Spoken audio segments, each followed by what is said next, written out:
Is it weird to get FOMO for an album? Because it feels like that's what Earl and the Alchemist was trying to do when they released Voir Dire on Gala back on August 25th.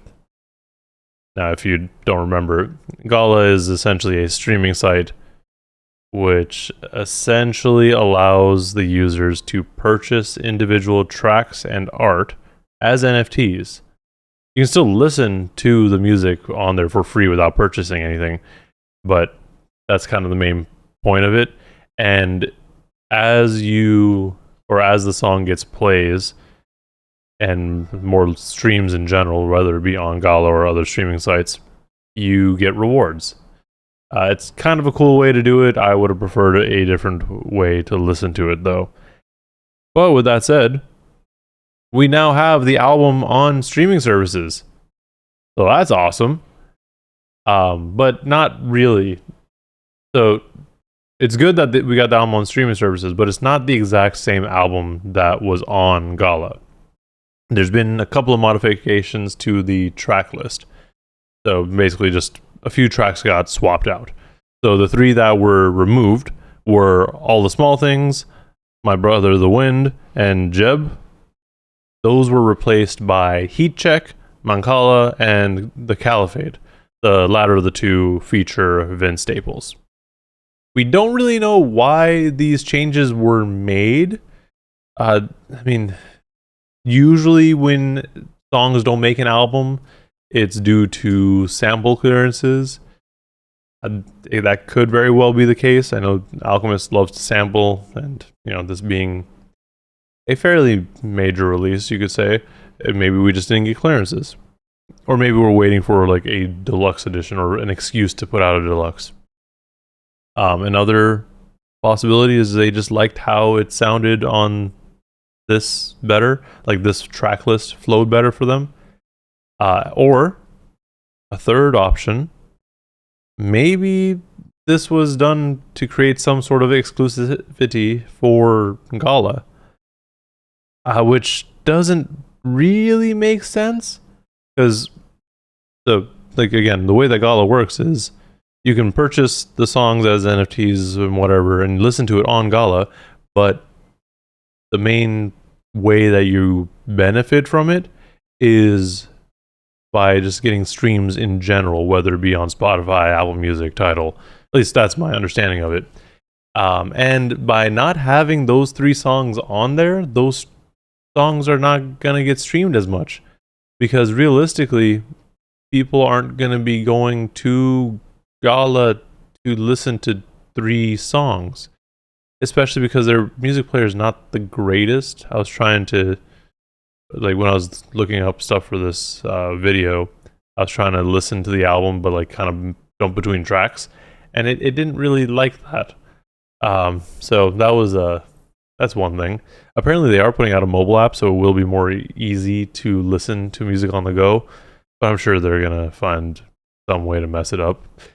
Anyways, it kind of sucks for those people who purchased these songs as NFTs and with the assumption that they're going to get plays and then potentially get rewards from it. But also, they're still going to get streams, I guess. And by not having these songs on streaming, I guess maybe that raises some level of exclusiveness, increases the value and desire for it, because you just can't listen to it everywhere. But YouTube exists, so you can totally more than likely find those songs on YouTube. I personally didn't try because I also wanted to play around with their music player, but I wouldn't be surprised if it's already uploaded elsewhere. Now, with all of that said, is the album even any good? I think so. I think it's pretty good. I listened to both the original version and the streaming version a handful of times, and it felt like an enjoyable experience overall. The original version sounded fine. It didn't feel like there was anything wrong with it, per se. The songs that were removed, I don't feel were Like I didn't feel like I missed them on the streaming version. The streaming version to me though did feel a bit more cohesive, and it felt like it flowed better.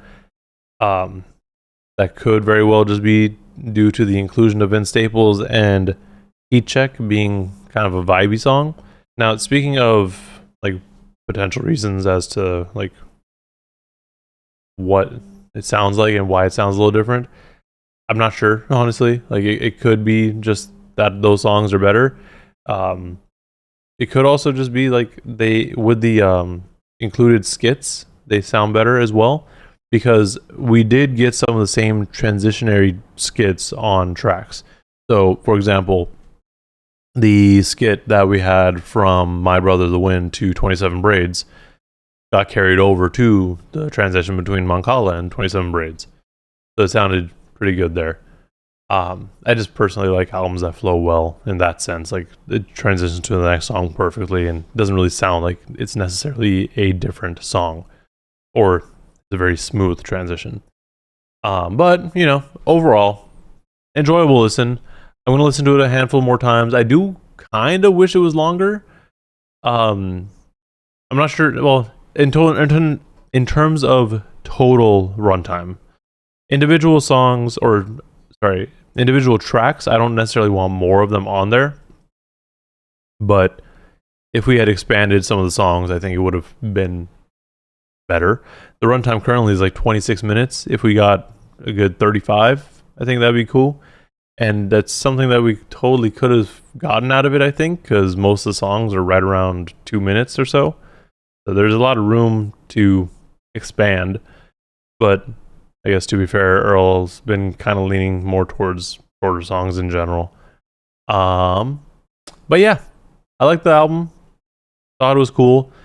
Don't necessarily agree with the original, like, oh no, we're gonna go NFTs only, and then if you can still listen to it, obviously, but you're not gonna listen to it on your favorite DSP or anything.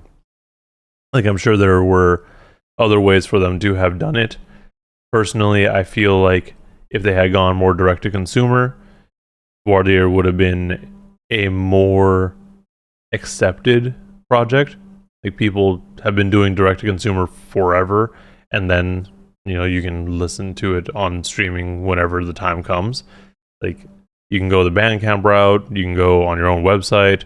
I mean, Alchemist has a pretty thriving website, so I wouldn't have been surprised if it was on there.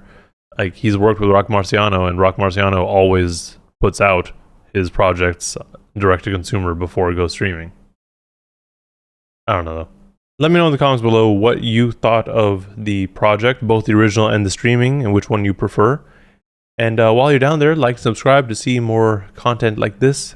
Thank you for watching, and please stay safe out there.